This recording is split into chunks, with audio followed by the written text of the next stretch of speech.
Hi friends, இன்றைக்கி முருங்கைக்காய் soup செய்ய போகிறேன். எப்படி செய்யணும்னு பார்க்கலாம் வாங்க. பார்த்திங்கன்னா முருங்கைக்காயெல்லாம் அறுத்து போட்டிருக்கேன். இது வந்து முருங்கைக்காய் புளிக்குழம்பு வைக்க போகிறேன். அங்கே இருக்க முத்தலாக இருக்கிறதுக்கு லைட்டாக முத்தலாக இருக்கிறதெல்லாம் உடச்சி போட்டு இப்போ தண்ணி ஊற்றி இந்த இஞ்சி பூண்டையும் நசுக்கி போட்டு இப்போ பாருங்கள் எப்படி செய்யணும்னு பாருங்கள். இப்போ இஞ்சி பூண்டு வந்து நசுக்கியாச்சுங்க, அது கூட சேர்த்துக்கலாம். பாருங்கள் நல்லா வாசனையாக இருக்குது இஞ்சி பூண்டு. உப்பு சேர்த்துக்கலாம் தேவையான அளவு. 1 டீஸ்பூன் அளவுக்கு சோம்பு சேர்த்துக்கலாம். இப்போ வந்து 1 டம்ளர் தண்ணி சேர்த்துக்கலாம். இது நல்லா கொதிக்கட்டோங்க. கொதித்து ஒரு 3/4 டம்ளருக்கு வரும். வடிகட்டி குடிச்சிக்கலாம். ஒரு ஆளுக்கு போட்டிருக்கேங்க, சரிங்களா?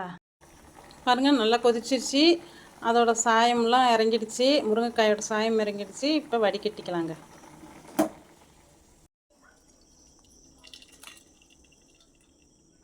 பாருங்கள் வடித்தாச்சு. எப்படி சாயம் இறங்கியிருக்கு பாருங்கள். சோம்பு, இஞ்சி பூண்டு, உப்பு போட்டிருக்கேங்க. இதேமாரி சாப்பிட்டு பாருங்கள். சூப்பு வச்சு சூப்பராக இருக்கும் பாருங்கள்.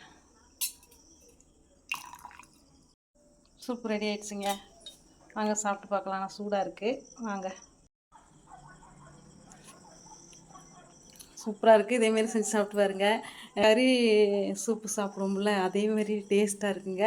நான் அடிக்கடி சாப்பிடுவேன், அதனால தான் நான் வந்து உங்களுக்கு சொல்கிறேன்.